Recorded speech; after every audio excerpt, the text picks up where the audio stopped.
orang dalam dakwah. Satu orang, alah cuma satu orang saja, jangan oleh. Kadang-kadang satu orang itu nanti di belakangnya itu ada ribuan orang, bahkan jutaan orang. Sayyidina Umar masuk Islam, kelihatannya satu orang. Kelihatannya satu orang. Anak muda, kelihatannya tidak begitu besar potensinya itu.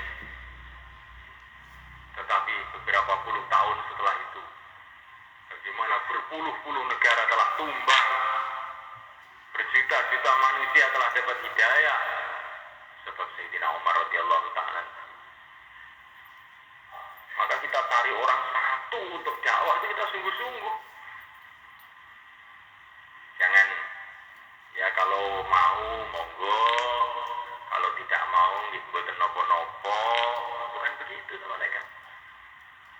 Ini bukan nari rabi dakwah ini. Jadi semuanya kita harus ada kesungguhan. Kalau satu orang ini dakwah, satu orang ini zikir agama, barangkali nanti di belakangnya ada berjuta-juta orang amal agama, dan pahalanya akan masuk di kubur saya. Maka dengan sungguh-sungguh. Ada satu majelis kan, yang hadir itu cuma 5 orang. Yang kasih bayan itu gurunya saya lihat, Syekh Ashraf Ali. Maka beliau ini yang mendengarkan cuma 5 orang, tapi bayannya ini sangat betul, sampai berjam-jam. Maka ada orang lewat, temannya Syekh Ashraf ini, Syekh, yang dengarkan 5 orang aja kok pertentangan, ya. Kayak beribu-ribu orang yang dengarkan. Ya. Maka Syekh Ashraf Ali, beliau mengatakan, apalagi kok 5 orang, satu orang saja, kalau dia paham apa yang saya ucapkan tadi itu, akan jadi asbab perubahan di seluruh dunia, katanya. Dan ternyata di antara 5 orang tadi ada manusia yang sekarang sangat terkenal, yaitu Syekh Muhammad Ilyas rahimahullah. Pada waktu itu masih muda mereka. Ya. Jadi kita ini dakwah itu sungguh-sungguh. Di mahalah kita ada yang sudah pikir dakwah 1 orang, 2 orang, dijaga betul-betul. Jangan disia-siakan. Karkune ngono piro kali. Tapi saiki pun betul leren. Lah kowe piye? Ya tumut leren pisan. Lho. Ngono ketoke ora susah, ora apa. Ya panjenengan kesundi Pak. Apa kula iki? Ini namanya tidak ada kesungguhan mereka. Tidak ada kesungguhan. Kamu nanti cara berpikir yang seperti ini, kita akan menyesal ketika di kubur kita. Kita akan menyesal di kubur kita. Wah, dulu saya punya teman 2 sudah kenal dakwah, tidak saya ikram, tidak saya doakan, tidak saya jaga, akhirnya berhenti. Seumpama dulu dia saya jaga, sungguh-sungguh saya ikram, saya bantu. Ini amalan mereka akan mengalir ke kubur saya. Tapi gara-gara saya dulu teledor, saya enaknya sendiri, kita menyesal di kubur kita. Maka jangan sampai kita seperti itu. 1 orang kita jaga betul-betul, 2 orang kita syukuri betul-betul, ada 10 orang kita syukuri betul-betul. Nanti insya Allah akan tambah. Nah, insyakartum lazidannakum, Allah akan tambah lagi. Dikasih 100 orang, disyukuri betul-betul, tambah lagi. Akhirnya seluruh alam jadi amalan kita semua. Tapi kalau kita sia-siakan, malaikat siapa yang rugi coba? Orang sudah IPB, tapi di mahalah nggak pernah kita tanya. Mungkin dia ada kesulitan di rumah, nggak pernah kita bantu. Akhirnya dia jadi lemah. Siapa yang rugi? rugi, umat keseluruhan rugi semua. Tapi kalau kita jaga, Masya Allah, kita jaga ini, teman-teman kita jaga. Ini sahabatnya Rasulullah itu berapa ribu, banyak sekali. Tapi beliau perhatikan, beliau doakan betul-betul. Allahumma anfid li ashabi hijratahum. Ya Allah, sahabat-sahabatku yang sudah hijrah ini, langsungkan mereka, teruskan mereka dalam hijrah mereka. Walau taruddahum ala aqabihim, jangan sampai mereka mundur ke belakang. Jadi Nabi itu senantiasa berdoa untuk para sahabatnya, ya Allah yang mereka sudah hijrah, sudah berjuang ini, tetapkan hatinya untuk terus mereka berjuang.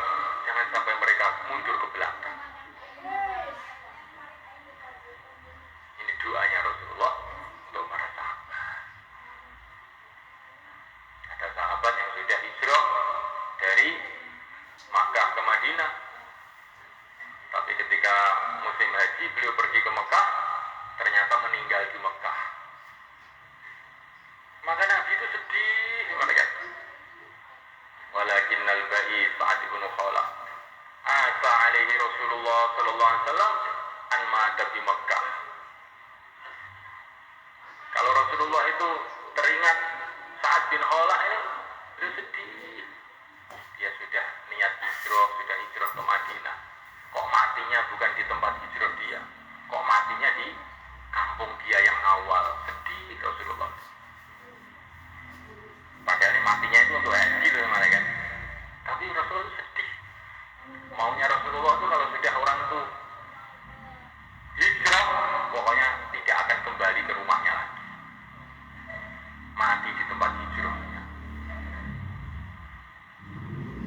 Maka kita pun harus berdoa sungguh-sungguh untuk diri kita, keluarga kita, dan untuk umat semuanya, terutama yang sudah Allah buka hatinya untuk kerja-kerja perjuangan dakwah. Kita doakan di habis sholat, kita ikram mereka, kita jaga mereka, melebihi kita menjaga harta kita, melebihi kita menjaga sapi kita, melebihi kita menjaga kambing kita. Jangan kalau kambing dijaga, sapi dijaga, teman perjuangan nggak dijaga. Ini betul-betul kita tidak syukur. Ini manusia, umat Rasulullah dai lagi dikalahkan dengan kambing. Bagaimana kita ini jadi pejuang kalau begini nih mereka? Kita hargai mereka, kita muliakan mereka, kita doakan mereka. Insya Allah mereka. Dakwah inilah oleh Allah Ta'ala kekayaan kita yang terbesar. Kekayaan kita yang terbesar itu bukan sawah, bukan ladang, bukan rumah, bukan. Kekayaan kita ini teman-teman kita yang mau kita ajak amal agama, memperjuangkan agama, itulah kekayaan kita terbesar. Rasulullah wafat tidak meninggalkan rumah yang mewah, tidak meninggalkan harta, tapi meninggalkan kekayaan yang jauh-jauh lebih besar dari itu semua. Meninggalkan apa?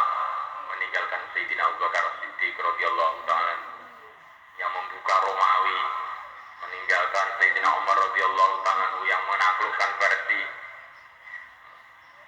meninggalkan Sayyidina Ali bin Abi Thalib yang membuka Yaman, meninggalkan sahabat-sahabat yang meneruskan perjuangan beliau menyebarkan agama seluruh dunia. Inilah kekayaan kita yang terbesar. Maka ketika Syekh Muhammad Ilyas mau wafat, maka beliau ini tersenyum-senyum. Maka teman-temannya heran, Syekh, kenapa tersenyum-senyum? Maka beliau mengatakan, orang itu biasanya kalau mati meninggalkan seorang istri, beberapa anak. Itu aja biasanya. Tapi saya alhamdulillah mati, saya meninggalkan beribu-ribu orang yang akan meneruskan kerja saya. Ini yang membuat saya gembira. Mati nggak apa-apa, tahsilan sudah banyak kok, akan meneruskan amal saya. Kita ini sudah punya pikiran belum? Sebelum mati dapat tahsilan berapa, sudah punya pikiran gitu belum? Belum mereka. Nah ini gimana ini mereka? Apa aja direncanakan selain perjuangan? Saya ini sebelum mati itu ingin anak saya sudah kawin semua. Sudah mengkis itu doa, ya Allah panjangkan umur saya sampai bisa mengawinkan anak saya yang terakhir.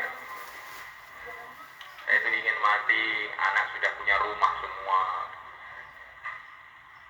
Orang tua biasanya berpikir seperti itu. Nah sekarang setelah kenal dakwah, itu juga boleh. Ya. Tapi yang pertama kali, bagaimana saya sebelum mati, masjid saya ini sudah hidup 5 amal sempurna 24 jam. Bagaimana mereka? Bagaimana saya sebelum mati sudah dapat tahsilan yang banyak, 4 bulan, tahun yang akan meneruskan kerja-kerja saya. Nah ini baru benar pikirannya mereka. Sehingga kita nanti duduk manis di kubur kita. Nah, wah enak pokoknya di kubur itu kalau sudah begitu itu. Walaupun gak kita halilin, ganjaran terus lekok. Setiap ada orang jaulah dapat pahala, ada orang taklim dapat pahala, orang hafal Quran dapat pahala. Karena dakwahnya akan menghidupkan seluruh amal. Ada orang haji dapat pahala, ada orang umroh dapat pahala, ada orang bangun masjid dapat pahala. Karena dakwahnya akan menghidupkan seluruh amal. Apakah dulu di Terangkil ini ada masjid? Nggak ada masjid. Gara-gara dakwah ada masjid kan? Apakah di Temboro itu dulu ada hafid Quran? Nggak ada. Kiainya, santrinya nggak ada yang hafal Quran. Gara-gara dakwah, kiainya jadi hafid Quran, santrinya jadi hafid Quran. Orang kampung pun hafid Quran. Masya Allah. Ini kerja dakwah ini kalau nggak kita syukuri, betul-betul kita ini rugi tidak karuan mereka. Bagaimana cara mensyukurinya itu bagaimana? Yang belum 4 bulan cepat-cepat 4 bulan. Nah, yang belum 40 hari cepat-cepat 40 hari, itulah cara mensyukurinya. Dengan sungguh-sungguh. Semua amalan dikencengi lagi. 2,5 jam kita, jauhlah 1, jauhlah 2, 3 hari kita, dikencengi lagi. Inilah syukuran yang sebenarnya. Teman-teman kita cintai, kita sayangi, kita doakan. Dan kerja dakwah ini hanya kita niatkan untuk kemuliaan akhirat, bukan untuk dunia ini. Ini baru syukur. Kalau kerja dakwah ini kita niatkan untuk dunia, namanya tidak syukur. Hanya untuk akhirat. Ibaratnya kita ini punya uang, bisa untuk membeli emas 1 ton, kita belikan tempe 3 biji. Ini namanya orang tidak syukur.